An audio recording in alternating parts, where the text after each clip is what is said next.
Okay बेटा, तो बेटा आपका सब्जेक्ट है बेसिक इलेक्ट्रॉनिक्स, और ये जो बुक मैंने आप लोगों को रेकमेंड की है, बुक का नेम है इलेक्ट्रॉनिक डिवाइसेस। ये गूगल क्लास में मैं आप लोगों के साथ तो जो भी रिक्वायर्ड मटेरियल है, इवन रिकॉर्डेड लेक्चर्स, ये तमाम के तमाम मैं अपलोड करता रहूँगा वक्तन फवक्तन, ठीक है।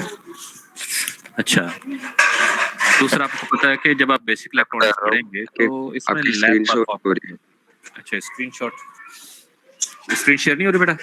नहीं, स्क्रीन शेयर नहीं होगी सर। एक मिनट मैं देखता हूँ।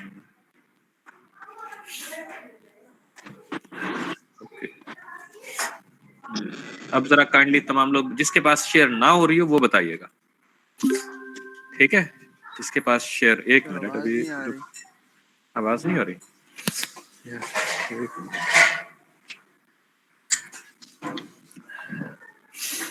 ये ले बेटा, ये भी स्टार्ट। एक मिनट, अब बताइएगा शेयर हो गई है? जी सर, अब आ गई। Yes sir. जिसके पास हो गई। तमाम के पास आ गई? Yes sir. आ गई, चले गुड। हो रही है सर अब तो। नहीं सर, नहीं आ रही। अब आई है भाई। आ गई? जी जी जी।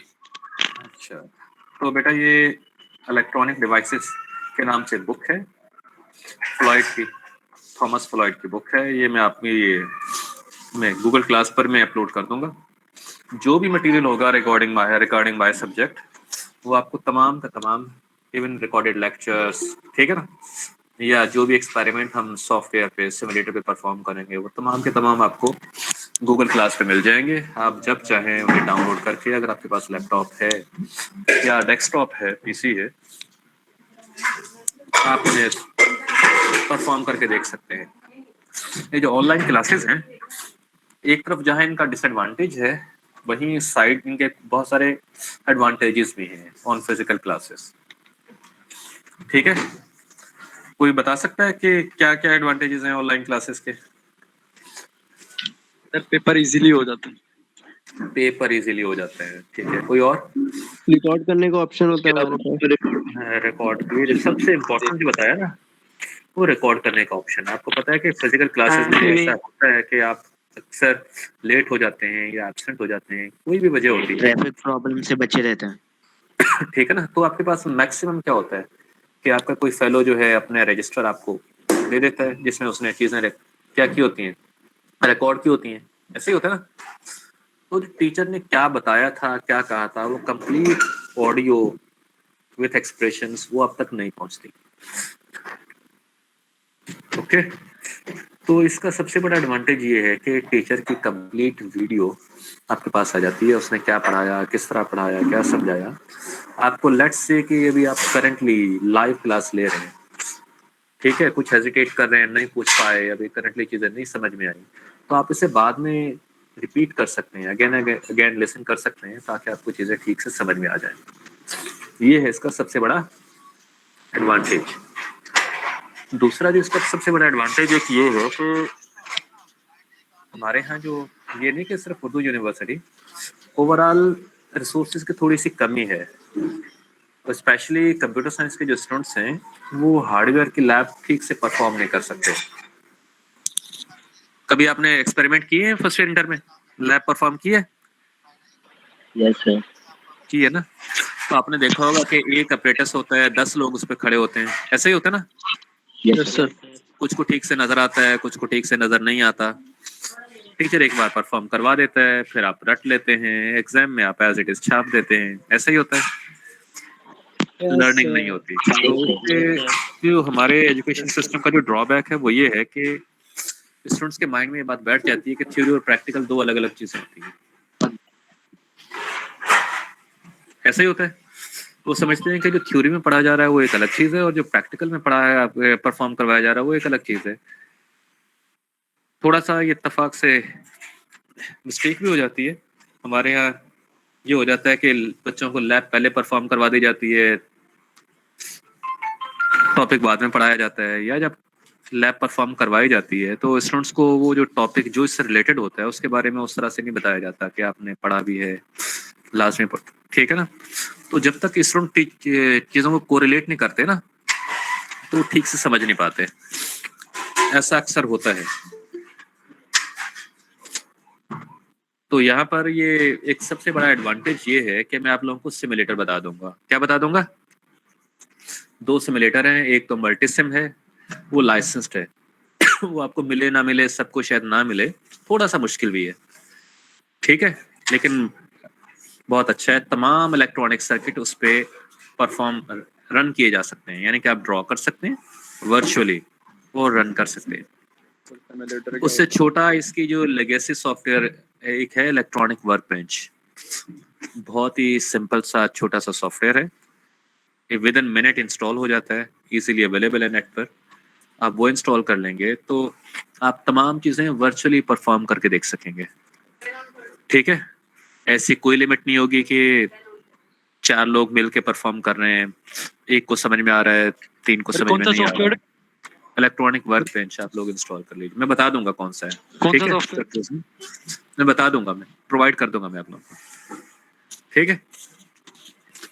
तो आप लोग ईच एवरी स्टूडेंट जो है ना सेपरेटली अपने अपने लैब परफॉर्म करके देख सकेगा, तसल्ली के साथ करके देख सकेगा। कंप्यूटर साइंस के स्टूडेंट्स को ये एडवांटेज है कि वो सिमुलेटर इंस्टॉल कर समझते हैं ना सिमुलेटर क्या होता है? नहीं सर, नहीं बेटा, चीज़ों को वर्चुअली, कुछ चीज़ें ऐसी होती हैं, आजकल सिमुलेटर इन है, पहले साइंस की दुनिया में तो बहुत पहले से इन था, अब तो आम हो गया है। सिमुलेटर वो एक सॉफ्टवेयर होता है जिसके जरिए आप जो एक्चुअल फेनोमेना होता है ना उसको वर्चुअली परफॉर्म करके देख लेते हैं कि उसके क्या आउटकम्स आएंगे, क्या, ठीक है ना, क्या प्रॉब्लम्स आएंगे। अगर मैं इसकी सिंपल से आपको कॉमन एग्जांपल दे दूं ना, आप लोगों को समझ में आ जाएगा सिमुलेटर कितना इंपॉर्टेंट है। चाहिए बताइए 9 क्लास में आप लोगों को डायसेक्शन का एक्सपेरिमेंट करवाया जाता है, पता नहीं करवाया जाता है कि नहीं करवाया जाता, अलबत्ता सिलेबस में शामिल है बायोलॉजी में, ऐसा है? यस सर, है ना। तो यहाँ पर कितने खुशकिस्मत हैं जिन्होंने वो एक्सपेरिमेंट परफॉर्म किया है या उनको ग्रुप वाइज परफॉर्म करवाया गया। अच्छा, बायो नहीं, बायो नहीं, बायो हम तो आ जाते हैं ना, आ जाते हैं ना, बायो वाले आ जाते हैं, असल में प्री मैट्रिक तक तो सेम ही होता है ना, कंप्यूटर अब अलग कर दिया है तो साइंस वाले आ जाते हैं तो यहाँ होंगे। चलें उसके अलावा छोड़ दें, और मैं आपको एग्जांपल बता सकता हूँ। आपने सुना होगा अक्सर कि कभी कभी हमारी जो पाक फौज की जो तरबियती परवाजें गिर जाती हैं, सुना है कि नहीं? सुना होगा, टीवी पे न्यूज आई होगी, न्यूज आई होगी, यस सर, ठीक है ना, ठीक है ना। और जो स्टूडेंट्स जो अंदर पायलट होते हैं वो शहीद हो जाते हैं, ये खबरें हम अक्सर सुनते रहते हैं। अब बताइए कि एक जो प्लान होता है वो बहुत ही कॉस्टली होता है, सस्ती चीज नहीं होती, ठीक है। और उस तरबियती पे ये जो प्लान होता है जिसमें ट्रेनिंग दी जाती है, उसमें आवाज नहीं आ रही मेरी? सर आ रही है सर, आ रही है सर, आ रही है सर। तो उसमें 2 लोग बैठते हैं, एक ट्रेनर और दूसरा ट्रेनी, ऐसे ही होता है। तो बेटा जब आप किसी को बाइक सिखाते हैं वो तो गलती हो जाए तो बचत हो जाती है, बाइक गिर जाएगी, जरा जरा इंडिकेटर टूटेगा, यही होगा ना, थोड़ा बहुत आपको क्रैश आ जाएगी, यही होता है ना। लेकिन जब ये जो प्लेन जब गिरता है तो इसमें कम पे बात नहीं बनती। नंबर 1 आपका बहुत ही कॉस्टली प्लेन डिस्ट्रॉय हो जाता है, एक ट्रेनर जिसने अच्छी खासी उस पर हमने कॉस्ट यानी कि उस पर इन्वेस्टमेंट की होती है, उसको ट्रेन किया होता है, वो जान से चला जाता है, और एक ट्रेनी जो पार्शियली ट्रेंड होता है वो चला जाता है। तो इसका सोल्यूशन ये निकाला गया कि सिमुलेटर पे इनको ट्रेन किया जाता है पहले। आ गया समझ में? सिमुलेटर पे यानी कि एक कॉकपिट बनाया जाता है, बिल्कुल बिल्कुल उसका लुक ऐसा होता है जैसे आप एरोप्लेन के अंदर बैठते हैं, आपको सामने नजर आता है सर वर्चुअल रियलिटी टाइप ना। हाँ, वर्चुअल रियलिटी टाइप। तो उस पे एक्सपेरिमेंट करवाया जाता है। जी जी जी, बस सुना तो आप लोगों ने सिमुलेटर का, पता तो है? यस सर, वर्चुअल रियलिटी का सुना। वर्चुअल रियलिटी का पता है ना, बस ठीक है। तो ये सिमुलेटर में वर्चुअल रियलिटी होती है, जो रियल चीजें होती हैं वो वर्चुअली रन करवा के दिखाई जाती हैं। जब आप वर्चुअली ठीक ठाक उसकी प्रैक्टिस करवा देते हैं, उसके बाद कहीं जाके आप उसे एक्चुअल में फिजिकल में परफॉर्म करवाते हैं। तो इससे जो एक्सीडेंट रेशियोज होता है ना, जो फेलियर रेशियो, वो बहुत कम हो जाता है। ये नहीं कि नहीं होता, फिर भी हो जाता है, लेकिन एक इंसानी कोशिश है उस चीज को कम कर दिया जाता है। किसके थ्रू? वर्चुअल रियलिटी के थ्रू। क्लियर? अब थोड़ा आगे चलते हैं। ये आपकी बुक है। पहला टॉपिक ही एटम से स्टार्ट हो रहा है। तमाम टॉपिक्स तो हम उस तरह से कवर नहीं करेंगे, लेकिन जो नेसेसरी हैं वो मैं आप लोगों को बताता जाऊंगा, कुछ स्किप भी करेंगे। एटम के बारे में आप लोग जानते हैं? Sir smallest particle. हाँ, कोई बता सकता है? कोई एक बता दे। particle of an element which have the same physical and chemical properties with the other element. Okay, good. इसके अलावा कोई और? सर सेंटर में न्यूट्रॉन प्रोटॉन होता है और शेल्स के अंदर इलेक्ट्रॉन्स होते हैं। एटम। ठीक है, बिल्कुल ऐसे ही है। अच्छा, क्या एटम सबसे छोटा पार्टिकल है? No sir, सबसे छोटा sir, वो पार्टिकल सबसे होता है छोटे जिसकी भी सेम फिजिकल प्रॉपर्टीज होती है फिर बाकी उससे छोटे पार्टिकल भी उसमें एग्जिस्ट करते हैं।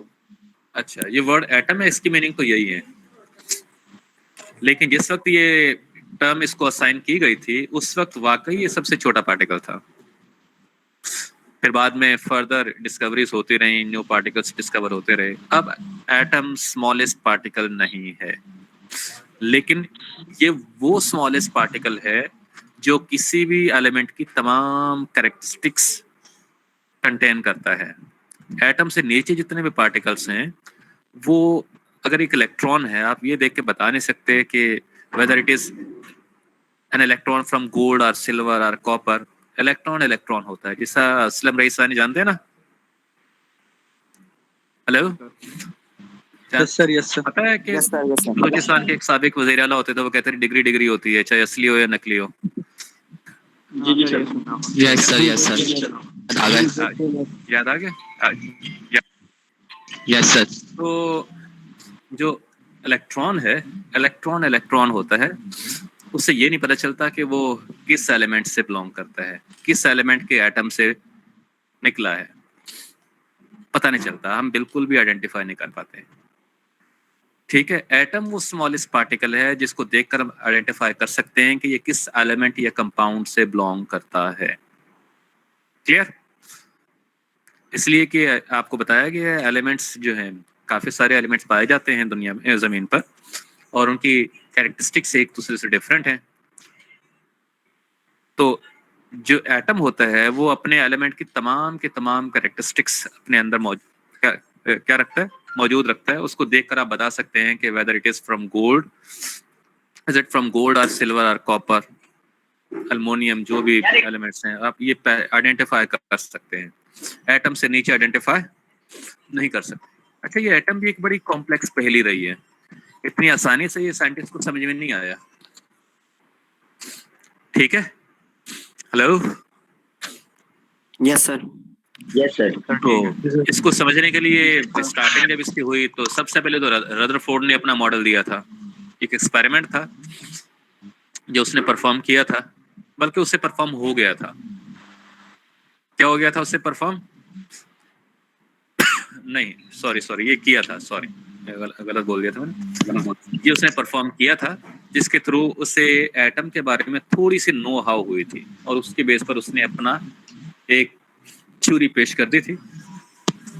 ठीक है, जो कहलाता है रदरफोर्ड एटॉमिक मॉडल। उसमें कुछ उसमें डेफिशिएंसीज थे, कुछ नुकाइस थे, समझते ना, कुछ कमी थी, जिसकी वजह से वो तमाम चीजों को ठीक से एक्सप्लेन नहीं कर पा रहा था। बिल्कुल। तो वक्त गुजरता गया, मुख्तलिफ लोग काम करते रहे, और बिलाखिर बोहर ने फिर रदरफोर्ड के मुकाबले में बहुत ही बेहतर मॉडल प्रपोज किया, और एटम को लोग और ठीक से अंडरस्टैंड करने के काबिल हो गए। यानी कि होता ना, एक चीज को आपने अंडरस्टैंड करना होता है, फिर ये साइंस की दुनिया में ये रिस्पॉन्सिबिलिटी होती है कि फिर आपको मुख्तलिफ चीजें एक्सप्लेन करना होती हैं इन टर्म्स ऑफ योर मॉडल। तो कुछ ऐसे फेनोमेनास थे जो रदरफोर्ड के मॉडल की बेस पर एक्सप्लेन नहीं हो पा रहे थे। जिससे होता है ना कि जब आप पढ़ लिख रहे हैं तो लोग समझते हैं कि इसको तो कंप्यूटर के बारे में बहुत कुछ आता है, फिर कुछ फैमिली के लोग टेस्ट करने के लिए कभी इक्का दुक्का चीजें पूछ भी लेते हैं, और अगर आप बता रहे तो ठीक है, और अगर नहीं आए तो कहते हैं कि इसको तो कुछ भी नहीं आता। ऐसा ही होता है। यस सर, सही होता है। तो साइंटिस्ट के साथ भी ऐसा ही होता है। साइंटिस्ट के साथ भी ऐसा ही होता है, ठीक है। साइंटिस्ट के साथ भी ऐसा ही होता है कि जो थ्योरी वो प्रपोज करते हैं, जो मॉडल डेवलप करते हैं, उनकी बेस पर जो उनसे रिलेटेड फेनोमेनास होते हैं उन्हें एक्सप्लेन करना पड़ते हैं। अगर वो एक्सप्लेन कर जाती है, अगर वो थ्योरी एक्सप्लेन कर पाती है तो वो सक्सेसफुल होती है, और अगर वो एक्सप्लेन नहीं कर पाती तो वो फेल हो जाती है।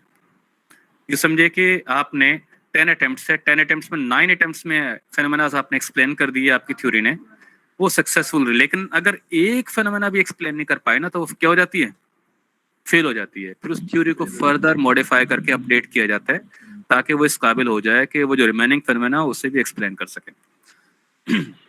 तो रदरफोर्ड के मुकाबले में बोहर ने बहुत ही बेहतर मॉडल प्रपोज किया, और ये वो मॉडल है जो आप लोगों को फर्स्ट ईयर इंटर में पढ़ाया जाता है केमिस्ट्री में। नाइट में भी सब लोगों ने पढ़ी है ना chemistry? Yes sir. Yes sir. Inter में नहीं पढ़ी। इंटर में नहीं पढ़ी, तो ये चीज नजर आ रही है। यस मैं सर। थोड़ा सा जूम कर देता हूँ इसको ताकि आप लोगों को सबको क्लियर नजर आए।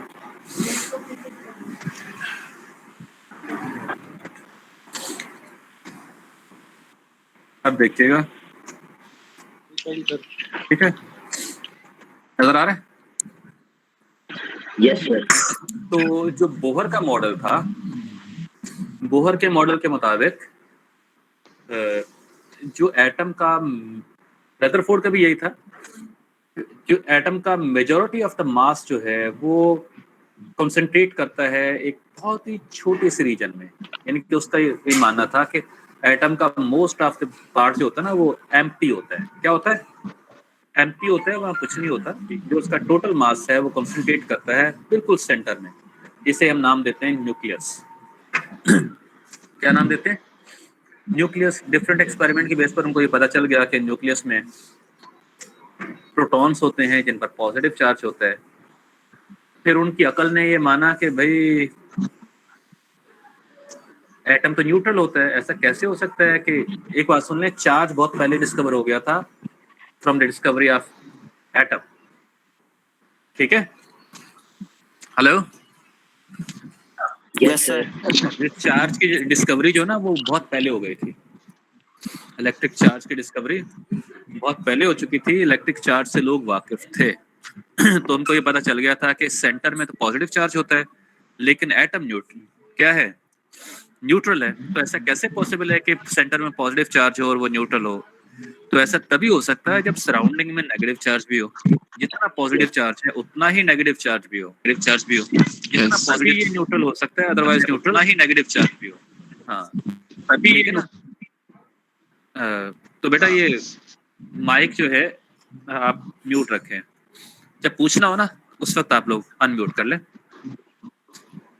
तो ये तभी न्यूट्रल हो सकता है जब जितना सेंटर में पॉजिटिव चार्ज है सराउंडिंग में उतना ही नेगेटिव चार्ज हो।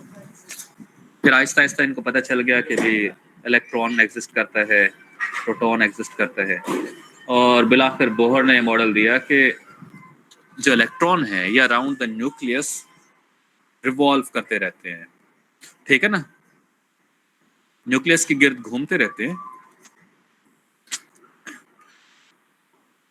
जब ये न्यूक्लियस के गिर्द घूमते हैं तो ये जितनी अपनी एनर्जी होती है उसको बिल्कुल भी वेस्ट नहीं करते,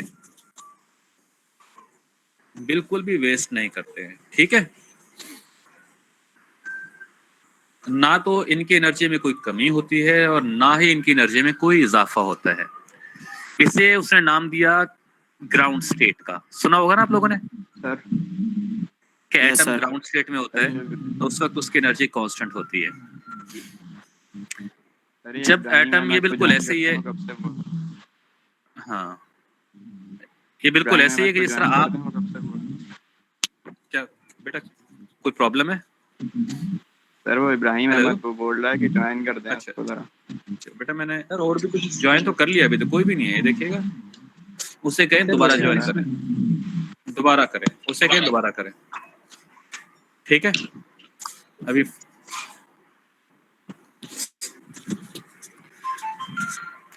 तो मैं आप लोगों को क्या बता रहा था, मैं बता रहा था Ground कि state. According to Bohr model atom normally ground state में होता है। ठीक है, बिल्कुल जैसे नॉर्मली आप लोग होते हैं, एक ग्राउंड स्टेट होती है। जब आपको कुछ अचीवमेंट होती है तो खुशी होती है कि नहीं होती? अचीवमेंट हो यस सर। तो खुशी होती है, या कोई लड़ाई झगड़ा हो जाए तो गुस्सा आ जाता है। तो आप थोड़ा अपने नॉर्मल मोड से ऊपर चले जाते हैं। बच्चों के पेरेंट्स से हो जाती है तो नाराज हो जाते हैं, पेरेंट्स बच्चों से नाराज हो जाते हैं, होता ही है, यही होता है ना। Yes sir. लेकिन अगर ये नाराजगी बहुत बढ़ जाए तो बच्चे घर से भाग जाते हैं, ये भी आपने सुना होगा। या घर से निकाले भी जाते हैं। क्या? सर घर से निकाल देते सर। तो ये मैं इसलिए समझ में आया ना, क्या आप एग्जाम्पल समझ में आ रही है? Yes sir. हेलो, जी सर। जब आपके जो ताल्लुकात हैं घर में, रिलेशन सेट चल रहे होते हैं, कोई मसला नहीं होता है, सब कुछ ग्राउंड सेट पे होता है। अगर कुछ बदमजगी पैदा हो जाती है तो एक किस्म से थोड़ा सा तलखी आ जाती है माहौल में, टेंस माहौल हो जाता है, ऐसे ही होता है ना। तो ये टेंस माहौल को आप कह सकते हैं कि ये एक्साइटेड स्टेट है। क्या है ये? और ये टेंस माहौल बहुत लंबा नहीं रहता। आपको पता है जब आपको गुस्सा आता है तो गुस्से का जो आपका ड्यूरेशन है वो ज्यादा लंबा नहीं होता, स्पैन बहुत कम होता है उसका। ऐसे ही होता है, यस सर। ऐसे ही होता है कि नहीं होता? हाँ, लॉन्ग लास्टिंग नहीं होता गुस्सा आपका।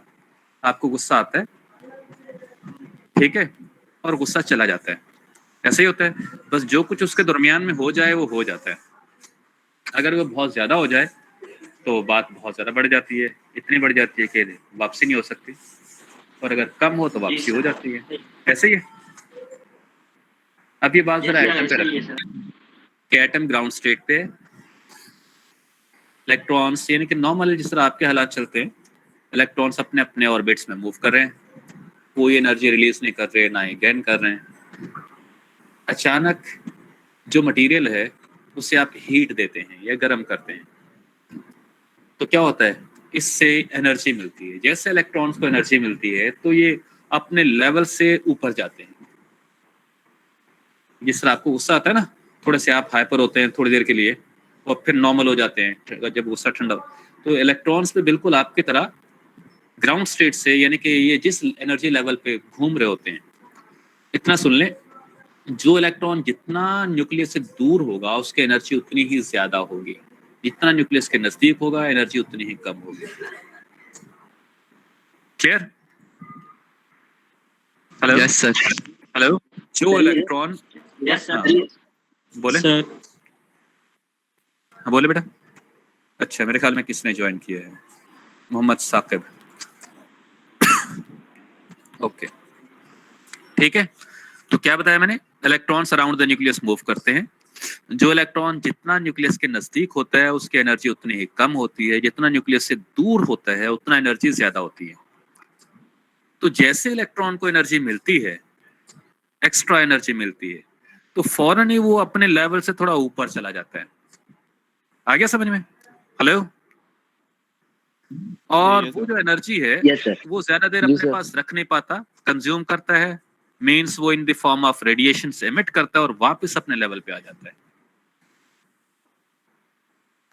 तो एटम जब ग्राउंड स्टेट में जाता होता है, एक्साइट स्टेट में जाता है, तो जाहिर है बहुत सारे इलेक्ट्रॉन्स होते हैं ना, तो ये एक्साइटेड स्टेट में जाते रहते हैं, वापस आते रहते हैं, ये सिलसिला चलता रहता है। Clear? Hello, yes sir. Yes sir. और अगर हम यस सर। फिर आपने सुना होगा कि सबसे कम एनर्जी एटम्स की होती है सॉलिड स्टेट में, ठीक है। गैसेस स्टेट में एटम्स की एनर्जी ज्यादा होती है। अगर हम एटम्स को कुछ ज्यादा एनर्जी देते हैं तो उनके स्पेशली वो इलेक्ट्रॉन्स जो पहले ही आउटर शेल में होते हैं, जिनके पास बहुत ज्यादा एनर्जी होती है, ठीक है ना, यानी कि घर के वो लोग जो अक्सर नाराज रहते हैं, रूठे, उनको थोड़ी सी बातें बुरी लग जाती है, वो देर नहीं करते हैं। कुछ कूल माइंड लोग होते हैं, वो सुन लेते हैं। कुछ कूल क्या होते हैं, शॉर्ट होते हैं ना, जिनका टेम्पो बहुत ही, टेम्परमेंट बहुत ही लो, क्या होता है, हाई होता है, और टाइम करते हाई, उल्टा बोल दिया मैंने, आए थे, टेम्परमेंट बहुत ही लो होता है, वो थोड़ी सी बर्दाश्त नहीं कर पाते हैं। तो इसी तरह वो जो लो होता है, थोड़ी सी बर्दाश्त कर पाते हैं। तो वो इलेक्ट्रॉन्स जो आउटर शेल में होते हैं, तो उन्हें जैसे ही एक्स्ट्रा एनर्जी मिलती है वो एक्साइटेड स्टेट में जाते हैं। अगर कुछ ज्यादा ही एनर्जी मिल जाए तो वो इतने एक्साइटेड हो जाते हैं कि फिर वापस नहीं आते हैं। आ गया समझ में? और जैसे वो वापस नहीं आते तो फौरन ही जो एटम है उसमें नंबर ऑफ इलेक्ट्रॉन्स कम हो जाते हैं as compare to number of protons. इसका मतलब है इससे पहले क्या था, पॉजिटिव और नेगेटिव चार्जेस की तादाद क्या थी, इक्वल थी कि नहीं थी? इक्वल थी ना? इक्वल थी सर। यस बट अब इक्वल नहीं रहते, नेगेटिव चार्ज कम हो जाता है और हम कहते हैं कि एटम आयोनाइज हो गया है। क्या कहते हैं? एटम क्या हो गया? आयोनाइज हो गया है। सिंपल से एग्जांपल ये ले लें कि आप ऊपर पत्थर फेंकते हैं, कोई भी चीज फेंकते हैं, वापस आ जाती है। अगर आप उसे इतनी ज्यादा फोर्स से फेंकें कि वो ग्रेविटी को ओवरकम कर ले तो क्या वापस आएगी? नहीं आएगी ना। तो सेम यहाँ पर होता है। ग्रेविटी ओवरकम कैसे करेंगे? ये बताइए कि असल में फोर्स चाहिए होती है आपको। कोई चीज आप कितने पावर से, कितने फोर्स के साथ फेंक रहे हैं।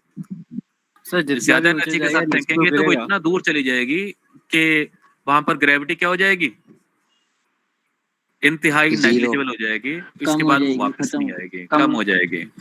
जब तक वो इतनी हाइट तक जाएगी कि वहां ग्रेविटी की जो वैल्यू है, स्ट्रेंथ है, वो सफिशिएंट होगी, वो वापस अट्रैक्ट करेगी, चीज वापस आ जाएगी। ठीक है, तो ये बिल्कुल, ये आपको पता है कि सूरह रहमान में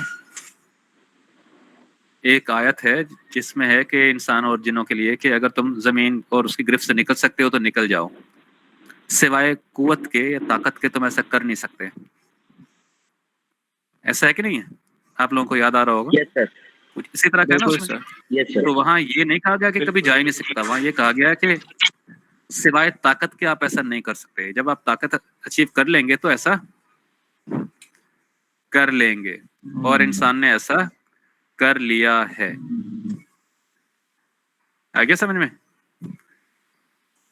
बहुत पावरफुल रॉकेट्स बना दिए हैं, स्पेस में इंसान चला जाता है।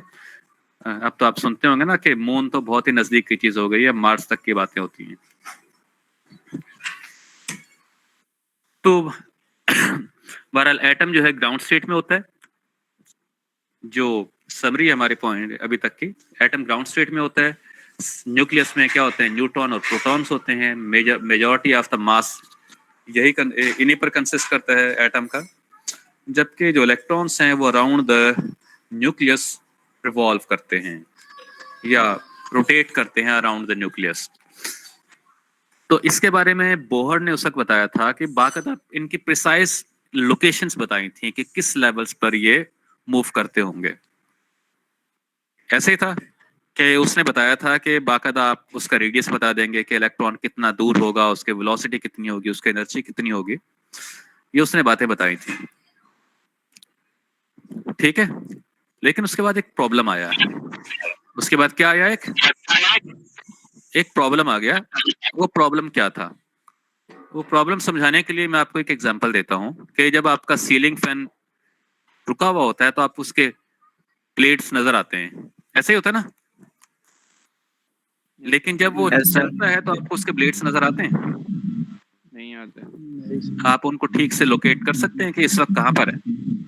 No sir. नहीं। ऐसा क्यों होता है? इसलिए कि जो आपका सिस्टम है, जो विजन है, जिसके जरिए आप देखते हैं, जिसके जरिए आप परसीव करते हैं, वो भी कुछ ना कुछ टाइम लेता है प्रोसेस करने में। आ गया समझ में? जब वो प्रोसेस करने में टाइम लेता है, अगर कोई चीज उससे ज्यादा स्पीड से मूव कर रही हो, उसका टाइम पीरियड कम हो जाए, यानी कि बिल्कुल तो उस केस में वो उसे लोकेट नहीं कर पाता ठीक से। ये देखिएगा, माउस मैं स्लो मूव कर रहा हूं, आपको नजर आ रहा है? No sir. इस वक्त आपका सिस्टम स्क्रीन पर नजर नहीं आ रहा? सर आ रहा है, नजर आ रहा है। यस सर, आ रहा है, नजर आ रहा है। अच्छा, इस वक्त ये आपका जो सिस्टम है, ये स्क्रीन को, माउस की लोकेशन को स्क्रीन पर क्या कर रहा है? डिस्प्ले कर रहा है। अगर मैं तेज मूव करना लग जाऊं तो आप देखेंगे कि कंटिन्यूस नजर नहीं आएगा, बीच में आपको गैप्स नजर आने शुरू हो जाएंगे। ऐसा होता है कि नहीं होता? बिल्कुल होता है सर। ना। तो इसी तरह उस वक्त एक साइंटिस्ट थे हेजनबर्ग, उन्होंने ये बताया कि हम जो है यानी कि वो ये चाह रहे थे कि वो एग्जैक्टली ये लोकेट डिटरमाइन करके बताएं कि इलेक्ट्रॉन कहां पर लोकेट करता है, ठीक है।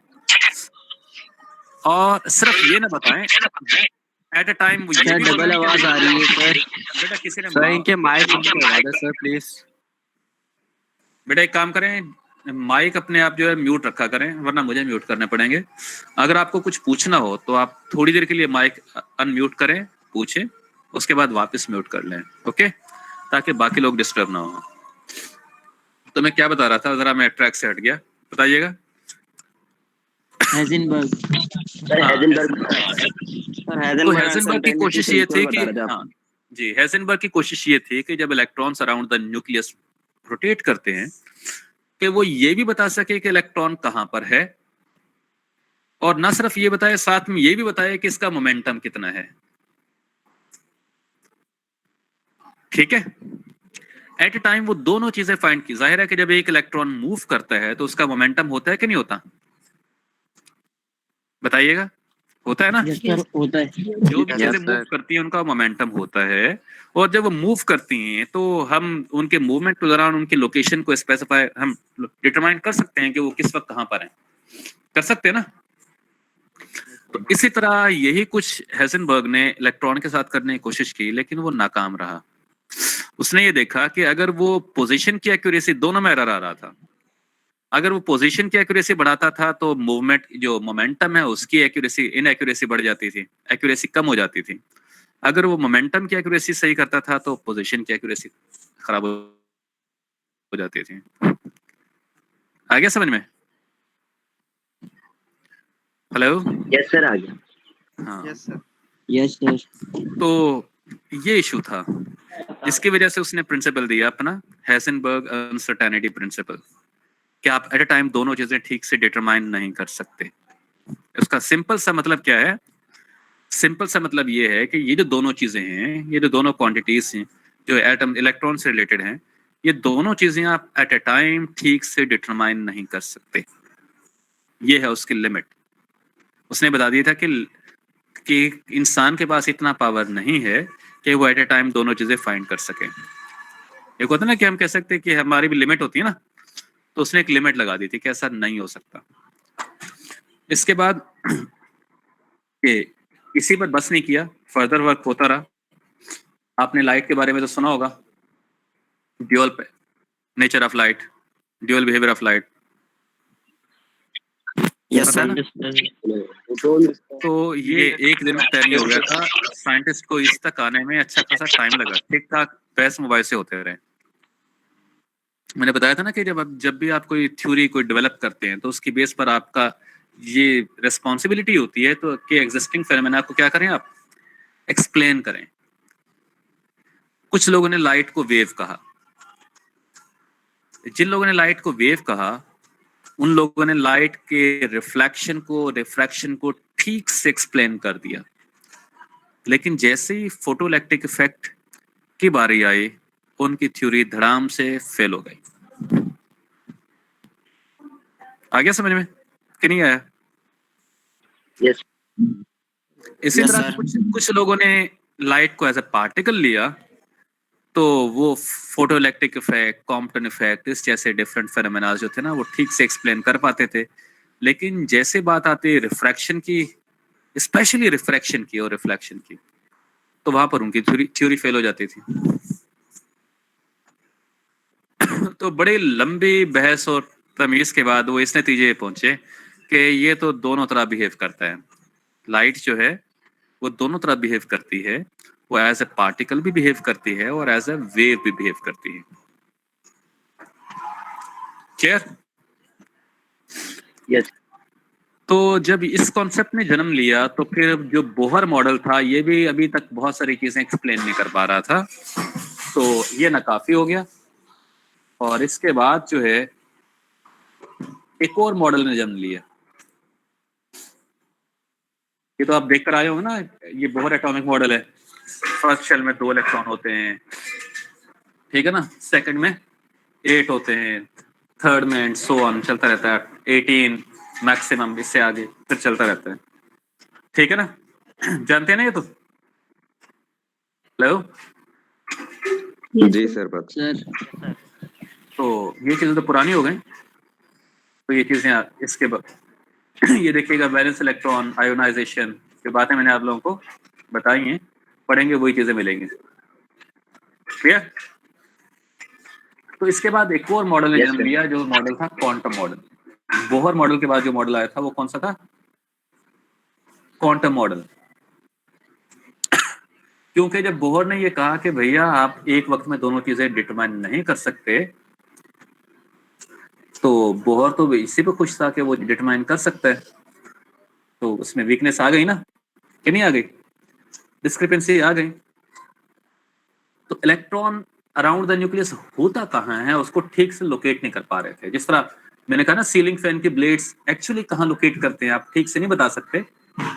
बता पाते हैं चलते हुए? नहीं बता पाते ना, क्लाउड सा बन जाता है, ठीक है ना, आपको कि हाँ यहाँ एग्जिस्ट करता होगा, आप ये कहते हैं ना कि ऐसे ही होता है कि नहीं होता। तो ऐसा ही कुछ बोहर के मॉडल के साथ हुआ, और उसकी वजह से कौन सा मॉडल आ गया? रास्ता किसने दिखाया? हेजनबर्ग ने। और उसके बाद क्वांटम मॉडल जो है ये डेवलप हो गया। क्वांटम मॉडल, हाँ कुछ पूछना है बेटा? हेलो। तो ये लाइट की वेव पार्टिकल ड्यूअलिटी की वजह से आया था।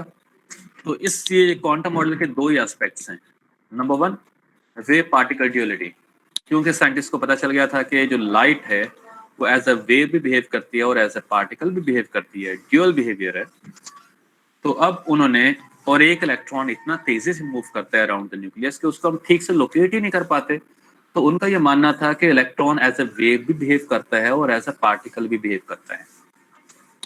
कहानी समझ में आ गई कि नहीं आई? Yes, sir. कि इलेक्ट्रॉन अराउंड द न्यूक्लियस जब रोटेट करता है तो वो एज अ वेव भी बिहेव करता है और एज अ पार्टिकल भी बिहेव करता है, ये उसने कहा। अब कोई चीज जब एज अ वेव बिहेव करती है तो उसकी मैक्सिमम स्पीड क्या होती है? स्पीड ऑफ लाइट, यही होती है ना। Yes, sir. तो उसके साथ फिर आपको पता है कि वेवलेंथ और फ्रीक्वेंसी अटैच हो जाती है ना। आप लिखते हैं c = f × लैम्डा। डबल आवाज आ रही है फ्रीक्वेंसी, बेटा माइक वही किसी के पास होता है। f = c × lambda. मैं जरा आप लोगों को लिख कर भी दिखा देता हूँ।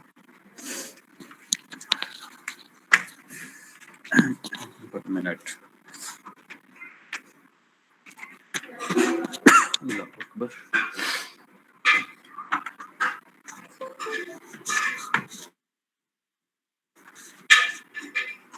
ठीक है, आपने देखा होगा फॉर्मूला, आपने पढ़ा होगा v = 1 मिनट ड्रॉ। ओके, देखिए बेटा, v = f × लैम्डा, ऐसे ही होता है ना। ये फॉर्मूला आप लोगों ने देखा होगा, नया नहीं है आप लोगों के लिए, ऐसे ही। तो इसके मुताबिक इसने क्या कहा कि the velocity of an orbiting electron is considered to be its wavelength. इसने क्या कहा कि अब आप इलेक्ट्रॉन को इन टर्म्स ऑफ उसकी वेलोसिटी बताने की कोशिश ना करें, एक इलेक्ट्रॉन अराउंड द न्यूक्लियस कितनी वेलोसिटी से मूव कर रहा है। उसने कहा अब ये इसको छोड़ दें। अब अगर आपने किसी इलेक्ट्रॉन को कैरेक्टराइज करना है तो आप ये देखें कि उसकी वेवलेंथ क्या बन रही है। अकॉर्डिंग टू दिस फॉर्मूला, एक electron around the nucleus 1 second में कितने साइकिल कंप्लीट करता है, तो उसके हिसाब से उसका वेवलेंथ आ जाएगा। आएगा कि नहीं आएगा? आ जाएगा ना। Yes, sir. हाँ, तो ये जो v है ये तो फिक्स हो गई, स्पीड ऑफ लाइट आ गई ना स्पीड ऑफ लाइट। तो अब आप इसने कहा कि एक इलेक्ट्रॉन को जो अराउंड द न्यूक्लियस ऑर्बिट करता है, रोटेट करता है, अगर आपने उसको कैरेक्टराइज करना है तो आप उसके मोमेंटम के थ्रू से कैरेक्टराइज ना करें, बल्कि आप उसे उसकी वेवलेंथ के थ्रू कैरेक्टराइज करें। क्योंकि electron as a wave behave करता है तो आप उसे उसकी वेवलेंथ के थ्रू कैरेक्टराइज करें। वेव को आपने पढ़ा होगा ना फर्स्ट ईयर में, किसी भी वेव को किस तरह किससे बिहेव करते हैं, उसकी फ्रीक्वेंसी क्या है, उसका टाइम पीरियड क्या है, उसका एम्पलीट्यूड क्या है, ऐसे ही होता है कि नहीं होता? Yes sir. होता है ना। तो जब आप इलेक्ट्रॉन को वेव मान लेंगे तो आपको उससे वेवलेंथ या फ्रीक्वेंसी को एक ले लें, ठीक है ना, इसके थ्रू कैरेक्टराइज करना पड़ेगा, ये आपकी मजबूरी बन जाएगी। सबसे फिजिबल वे यही होगा। तो उसने क्या किया, उसने इलेक्ट्रॉन को जो अराउंड द न्यूक्लियस ऑर्बिट कर रहा था, करते रहते हैं, उन्हें उनके वेवलेंथ के थ्रू कैरेक्टराइज करना शुरू कर दिया। अब चूंकि इलेक्ट्रॉन एक एज अ वेव बिहेव करता है, तो वेव क्या करती हैं, आप फर्स्ट ईयर में पढ़ के आए होंगे कि वेव्स तो आपस में इंटरफेयर करती हैं कि नहीं करती? हेलो, यस सर करती है। कंस्ट्रक्टिव भी करती हैं, डिस्ट्रक्टिव भी करती हैं। Interference of wave. तो गौर से देखिए क्या लिखा हुआ है इसमें, which infers with neighboring electron waves by amplifying or cancelling each other। तो जब आपने ये मान लिया कि electron as a wave behave करता है, तो फिर वो नेबरिंग इलेक्ट्रॉन के साथ क्या करेगा, इंटरैक्ट करेगा, इंटरफेयर करेगा। किसी के साथ कंस्ट्रक्टिव होगा, किसी के साथ डिस्ट्रक्टिव होगा। उसे नेबरिंग के साथ ऐसा कर, जिस तरह आप सोसाइटी में रहते हैं ना, तो आप बिल्कुल न्यूट्रल आइसोलेटेड होके नहीं रह सकते। ये आपकी मजबूरी है कि इंसान सोसाइटी में रहता है ना, उसे लोगों के साथ ताल्लुक बनाना पड़ता है। जब वो लोगों के साथ उसकी मजबूरी होती है ताल्लुकात बनाना, तो दो तरह के ताल्लुक, किसी से अच्छे बन जाते हैं, किसी से खराब बन जाते हैं। होते हैं कि नहीं होते? Yes, तो इसकी sir. बेस पर हम कैरेक्टराइज कर देते हैं कि फ्रेंड्स आर एनिमीज। करते हैं कि नहीं करते? 200%, sir. तो ऐसा ही इलेक्ट्रॉन करता है, ऐसा ही इलेक्ट्रॉन करता है। जब वो एज अ वेव बिहेव करता है, तो वो नेबरिंग इलेक्ट्रॉन से इंटरेक्ट करना शुरू करता है, कुछ के साथ इंटरेक्टिव, वो कंस्ट्रक्टिव, कुछ के साथ डिस्ट्रक्टिव। ये तो एक एस्पेक्ट हो गया, कौन सा, वेव पार्टिकल ड्यूअलिटी का। इसके बाद दूसरा वही अनसर्टेनिटी प्रिंसिपल जो बोहर का मैं आप लोगों को पहले से बता चुका हूँ कि आप इलेक्ट्रॉन्स की लोकेशन को ठीक से डिटरमाइन कर ही नहीं सकते। जिस तरह मैंने आपको एग्जांपल दी ना कि सीलिंग फैन के ब्लेड्स किस वक्त कहाँ होते हैं आपको नजर नहीं आते, ऐसे ही होते ना। तो उसने भी कहा कि भाई कि इलेक्ट्रॉन एग्जैक्टली कहाँ लोकेट करेगा ये तो तय नहीं कर सकते, ये तो नहीं बता सकते। हाँ, एक रीजन होगा जहाँ क्लाउड टाइप बना होगा इलेक्ट्रॉन्स की वजह से, हमें पता होगा कि हाँ यहाँ एग्जिस्ट करता है। वहां पिन पॉइंट लोकेशन बता सकते हैं आप उसकी, एक बता सकते हैं कि हाँ भाई ये रीजन है, यहाँ होता है। आ गया समझ में? Hello, yes sir. क्लियर हो गया? Yes sir. तो ये था क्वांटम मॉडल, ठीक है। क्वांटम मॉडल जो है ये काफी कॉम्प्लेक्स है, इसे थोड़ा डिस्प्ले करना मुश्किल होता है।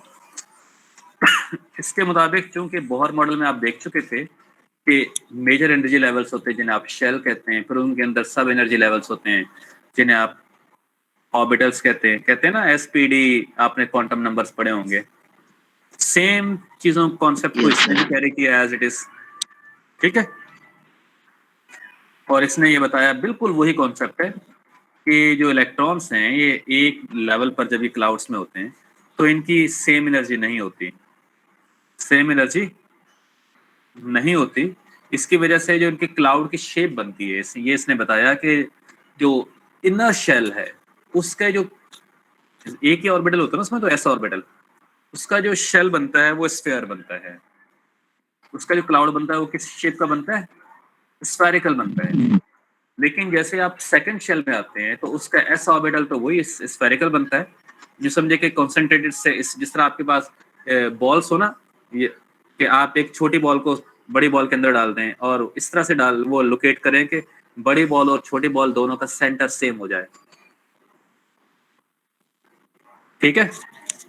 Hello, yes sir. तो इसने कहा कि सेकंड शेल पे जो एस ऑर्बिटल्स हैं वो इस तरह से होंगे, थर्ड पे भी इसी तरह से होंगे। जो एस ऑर्बिटल्स हैं उनके जो शेप है वो स्फेरिकल होगी, स्फेरिकल टाइप के क्लाउड्स होंगे, ठीक है। लेकिन जो पी ऑर्बिटल्स हैं उनकी शेप ऐसी नहीं होगी, उनकी शेप इस तरह की होगी, देखिएगा इधर डबल डंबल, ये नजर आ रहा है आपको, डम्बेल शेप। अगर आपने डम्बेल शेप ठीक से देखनी हो तो ये देख लीजिएगा, ये है डम्बेल, एक इलिप्टिकल यहाँ बन जाती है, एक इलिप्टिकल यहाँ बन जाती है, ठीक है। ये यू डम्बल शेप बनाते हैं, ओके। Yes, sir.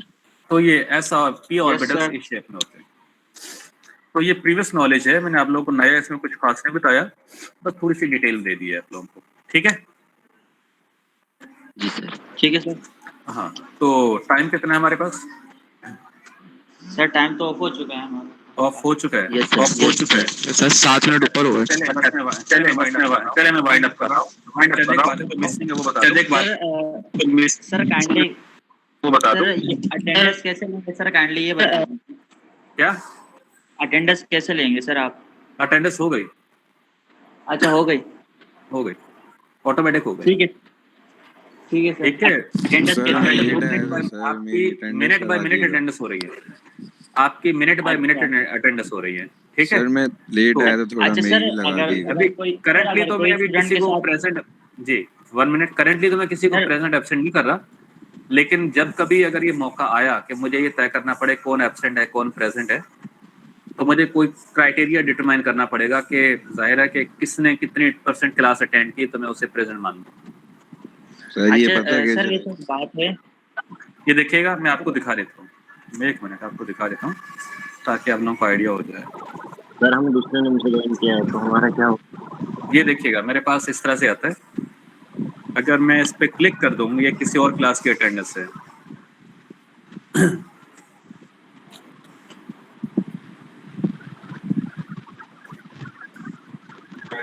अभी मैंने किसी को ये नहीं बताया कि आप एब्सेंट हैं या प्रेजेंट हैं। ये जो ग्रीन बार है ना, ये बताता है कि ये स्टूडेंट इस टाइम पर प्रेजेंट रहा था। आ गया समझ में? Hello, yes sir. मेरे पास ये डिटेल आ जाती है, ये डिटेल आ जाती है। ये क्या सर, अब कोई सेक्शन नहीं, वीआईपी हो गया। हो गया क्लियर? सर ये हमारे सेक्शन का है। ये नहीं, आपके सेक्शन का नहीं, आपके सेक्शन का आ जाएगा। सर तो हमारे ये का थोड़ा सा ठीक है सर। आप लोगों का देख, जब क्लास खत्म होगी तब आता है वो, ऐसे दरमियान में नहीं आता। ठीक है sir, thank you. Okay, yes तो सर। अगर मुझे ये आपकी अटेंडेंस मैटर करने लग गई, ठीक है, ऑनलाइन में इन्होंने इतना फोर्स किया नहीं है, अटेंड करें आपको फायदा होगा, क्लास अटेंड करेंगे, नहीं करेंगे तो आपका लॉस होगा। ओके, अगर इसके Thank you, मार्क्स sir. लगने लग गए तो फिर मेरे पास मार्क्स रिकमेंड कर, ओके सर। ठीक है, ठीक है। तरह की मिनट बाय मिनट समरी आती है, अब आप ये मत बोलिएगा कि बेटा माइक अनम्यूट कर ले अपना, माइक अनम्यूट। आप जो है ना, कि बस आपने 5 मिनट की क्लास में आए और अटेंडेंस लग गई, ऐसा नहीं होगा, ठीक है। अच्छा, Okay, 2-3 sir. चीजें जो टॉपिक से रिलेटेड थी, जो मिसिंग थे, वो जरा बता दूं कि ये आप लोग पढ़ के आए हैं कि किसी भी एलिमेंट के एटम को उसके एटॉमिक नंबर से हम कैरेक्टराइज करते हैं, ठीक है ना। एटॉमिक नंबर क्या होता है? Number of protons in the nucleus, ऐसे होता है कि नहीं होता? एटॉमिक मास, एटॉमिक नंबर, ये चीजें पुरानी टर्म्स हैं, आप लोग पढ़ के आए हैं, इसलिए मैंने इन पर ज्यादा जोर नहीं दिया। तो आज के लिए इतना काफी है। नेक्स्ट टॉपिक जो हमारा होगा, आप लोग अगर पढ़ के आना चाहें, ये सेकंड टॉपिक होगा, मटेरियल्स यूज्ड इन इलेक्ट्रॉन्स। ये लंबा चलेगा और ये देखिएगा कितना टॉपिक बड़ा टॉपिक है। यही वो टॉपिक है जो मेन, जहाँ से आपका सिलेबस स्टार्ट होता है। सर सिलेबस कितना है? सर नेक्स्ट क्लास कब होगी? करंट से ये 2 टॉपिक नेक्स्ट क्लास में हम डिस्कस करेंगे। आप लोग पढ़ लीजिएगा, और जो भी आपका कंसर्न हो, जो भी आपका इश्यू प्रॉब्लम हो आपको, आप मुझसे डिस्कस कर सकते हैं। सर नेक्स्ट कब होगी? नेक्स्ट क्लास आप शेड्यूल के मुताबिक आप सीआर से पूछ लें कब होगी। कल है, कल होगी, कल है 10:30 से 11:30। 10:30 से 11:30। जी सर। ओके। चले ठीक है, ठीक है बेटा। अच्छा सर एक बात कहनी, बोले, मैं जरा 1 मिनट रिकॉर्डिंग ऑफ करता हूँ, ये सारी बातें हमारी रिकॉर्डिंग में जा रही हैं। 1 मिनट। अच्छा चलिए जी, आप बोलिए। पढ़ाई के साथ साथ बाकी बातें भी हमारी जो है लेक्चर में आ गई। जी सर, जैसे कि किसी स्टूडेंट्स को इश्यू है ना अपलोड शेयरिंग की वजह से या नेट की वजह से, या वो बीमार है, क्लास ले नहीं पा रहे सर, तो उनका मतलब प्रोसीजर क्या होगा? अटेंडेंस कैसे मार्क होगी या लीव होगा क्या सर, ये बता दीजिए जरा। देखिए एक बात बताऊं, करंटली आप सच बोलते हैं झूठ बोलते हैं, ये तय करने का हमारे पास कोई पैमाना नहीं है। बिल्कुल सर। ठीक है, हमें आप पे ट्रस्ट करना पड़ेगा। जी सर। ठीक है, लेकिन क्लास में आपका जो इंटरेस्ट है उसको देखते हुए मैं आइडिया हो जाएगा कि आप क्या कह रहे हैं। ठीक है sir, thank you. Okay okay sir, thank you so much. बस सर लीव कर दें। हाँ लीव कर दें। अल्लाह हाफिज। ओके सर, अल्लाह हाफिज़। अल्लाह अल्लाह हाफिज। हाफिज़।